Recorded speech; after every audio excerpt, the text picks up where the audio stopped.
Everyone, welcome to my YouTube channel study dot. आज हम इम्तिहान करंट अफेयर्स के जो एमसीक्यू है, ये पूरे ईयर्स के एमसीक्यू का कंपाइलेशन है। तो इसमें हम लोग अक्टूबर देख चुके हैं, आज हम लोग सितंबर देखेंगे। ठीक है, ये पार्ट 2 वीडियो है। अगर आपने पार्ट 1 नहीं देखा और जिसमें मैंने अक्टूबर का कंप्लीट करवाया है तो वो आप देख सकते हैं। इसकी मैं प्लेलिस्ट बना दूँगी। तो चलिए शुरू करते हैं। और हाँ, ये इंग्लिश में है। Consider the following statement about bilateral naval exercise Varun.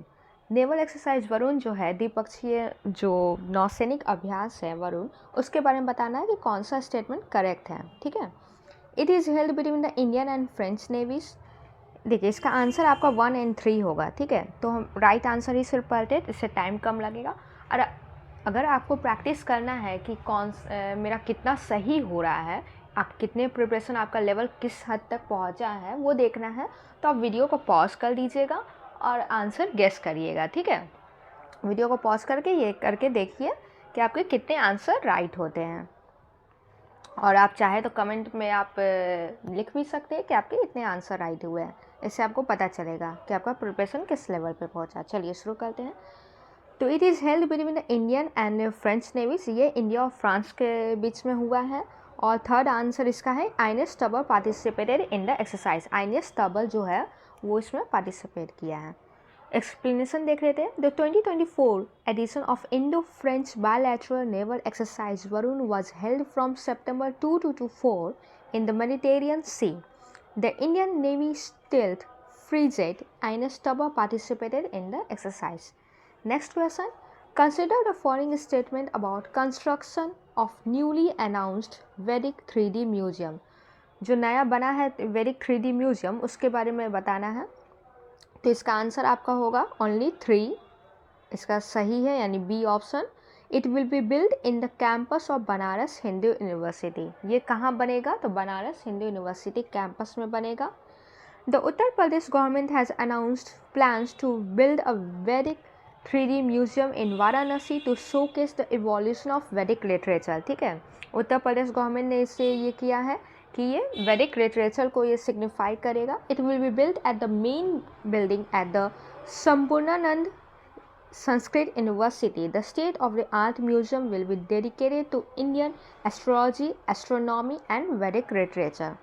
चलिए next question.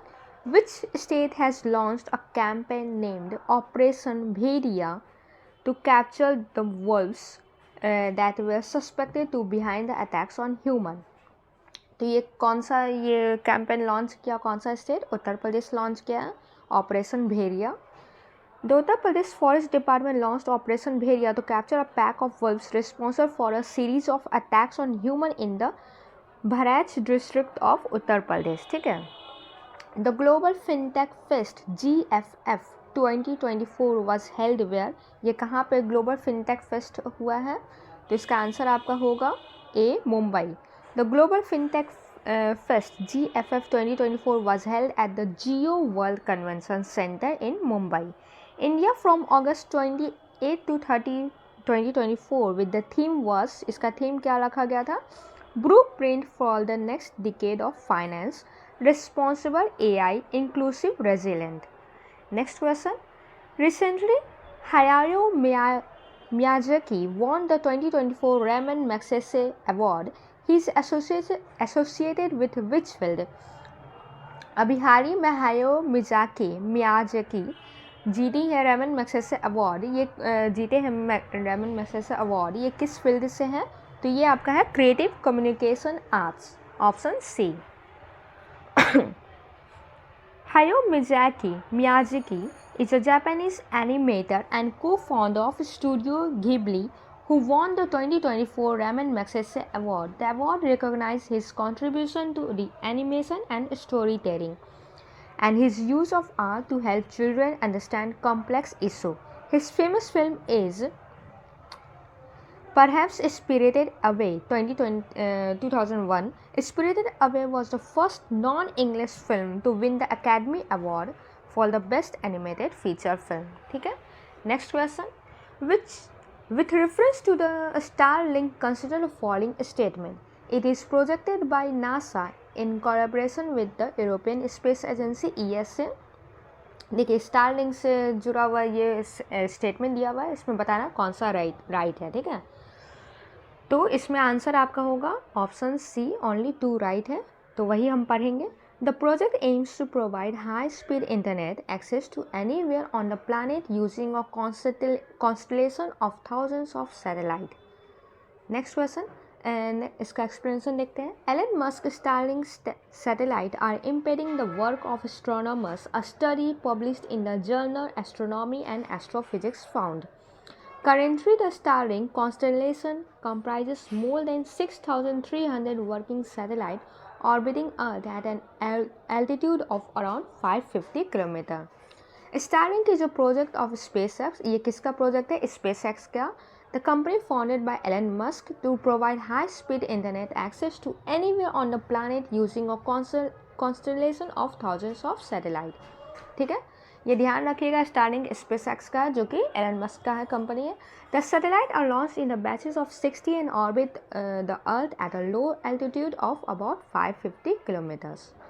Next question, exercise Aakya is related to, ये है आपका डिजास्टर मैनेजमेंट से रिलेटेड है। The national disaster management authority NDMA is collaboration with the southern command of the Indian army and Tamil Nadu state disaster management authority conducted exercise Aakya. ठीक है, ये जो अभ्यास है आकिया, ये डिजास्टर मैनेजमेंट से रिलेटेड है और ये तमिलनाडु और इंडियन आर्मी मिलकर कर रही है। And integrated symposium cum table top exercise TTX and disaster management in Chennai. Next, the Ayushman Bharat Pradhan Mantri Jan Arogya Yojana ABPMJY is applicable to which of the following. तो इसका आंसर आप देखिए, स्टेटमेंट देख लीजिए, इसका आंसर होगा 1, 2, 3, यानी तीनों स्टेटमेंट करेक्ट है। और सिटीजन एज 70 एंड एबव, जो प्रधानमंत्री जन आरोग्य योजना है, ये किसके लिए है? तो 70 एज इनका हो गया, उसके ऊपर वाले लोग के लिए है। आशा, AWS workers and their families, poor and vulnerable families, ये तीनों इसमें इंक्लूड है। ठीक है, The center has broadened the scope of Smart Bharat Pradhan Mantri Jan Arogya Yojana by extending coverage to all citizens aged 70 years and above. For senior citizens aged 70 and above who already belong to families covered by ABPMJY, an additional top-up cover of 5 lakh per year will be provided exclusively for their use separate from the rest of the family. ठीक है, तो ये एक पर मतलब एक family के लिए है। देखिए, exclusive for their use separate from the rest of the family 5 lakh मिलेंगे। Hollongapar gibbon sanctuary which was in the news due to oil and gas exploration drilling in the eco sensitive zone ESZ। The sanctuary is located in Hollongapur gibbon sanctuary, जो हाल ही में खबरों में था, ये कहाँ पे है? तो ये आपका असम में है। The Forest Advisory Committee FAC of the Ministry of Environment, Forest and Climate Change has granted an in-principle approval of Vedanta's Karen oil and gas proposal for oil and gas exploration drilling on 4.49 hectares in the eco-sensitive zone ESZ of Assam's Holangapur Gibbon Sanctuary, home to the endangered Hulok gibbon, India's only ape species. Next, which of the following NASA's mission has discovered Earth's third energy field called polar wind? तो इसका answer आपका होगा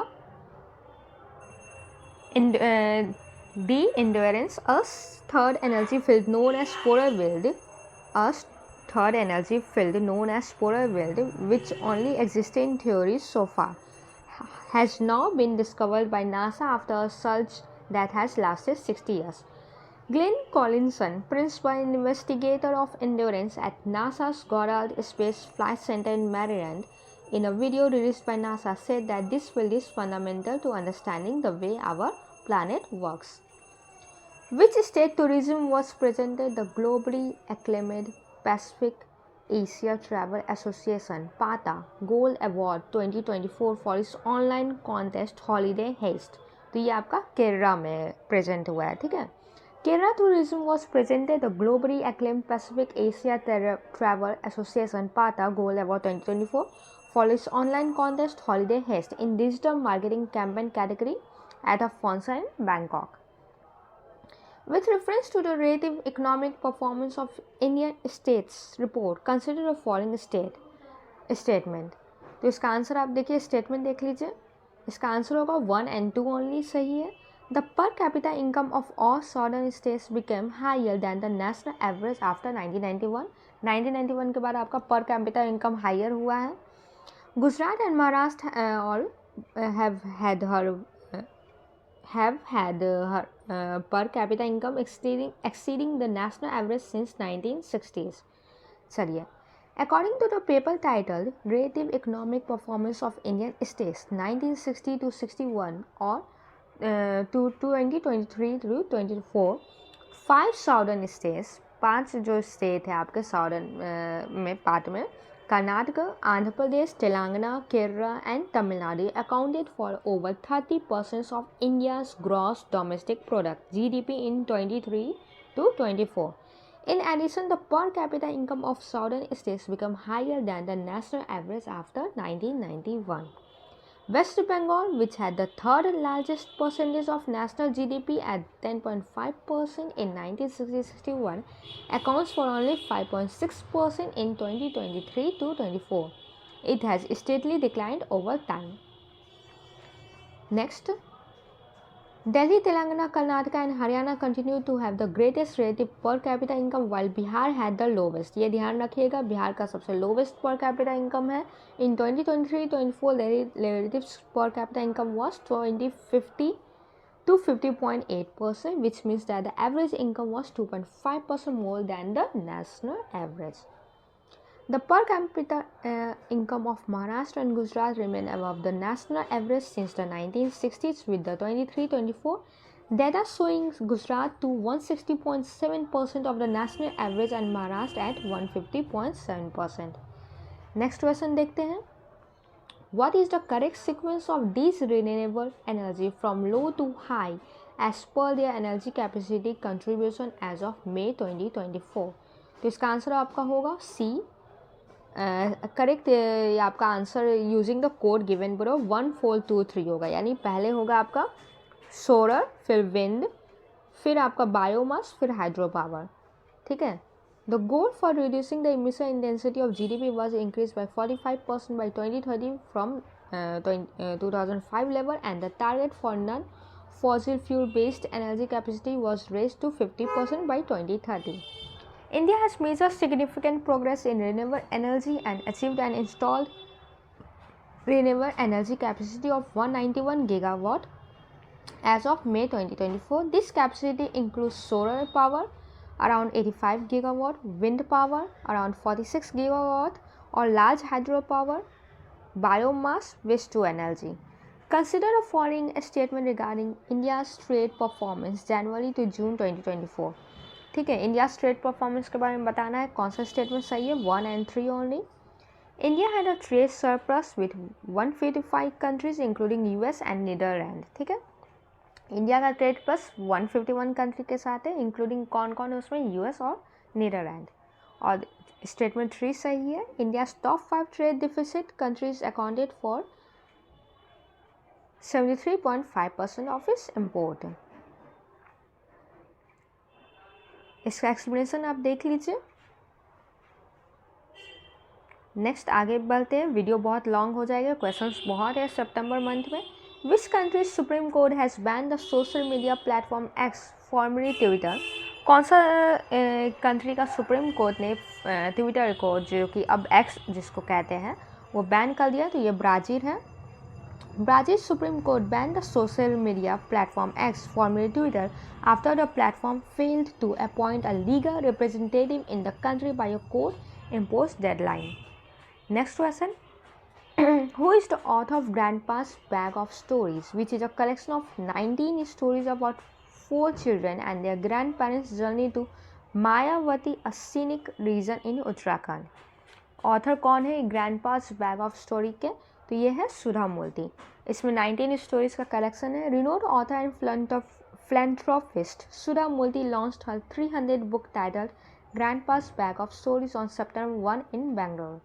What is the name of the India's first indigenously built combat unmanned air vehicle UAV?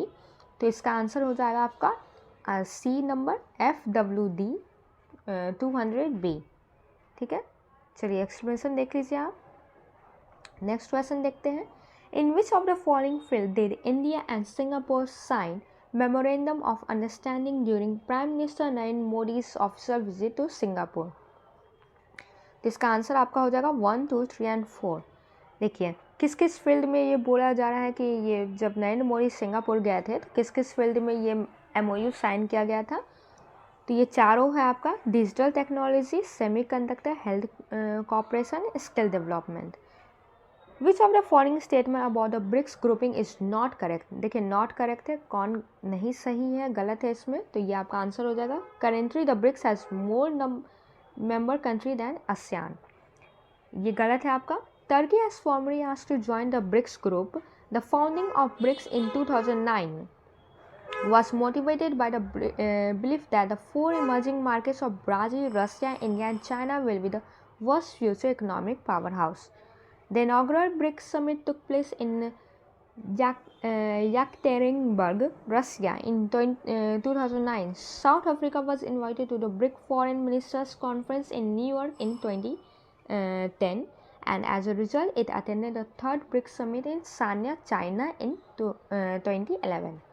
BRICS has grown to 11 member। अभी BRICS का कितने member हैं? 11 है, surpassing ASEAN, जिसमें ASEAN में है कितने? 10 मेंबर्स हैं, and the Shanghai corporation organisation में 10 है। The new development bank NDB, previously known as the BRIC Development Bank, was established in 2015। देखिए इसमें आंसर रॉन्ग आपका दिया हुआ है। ये आपका देखिए ऑप्शन इसमें C दिया हुआ, बट ये राइट है।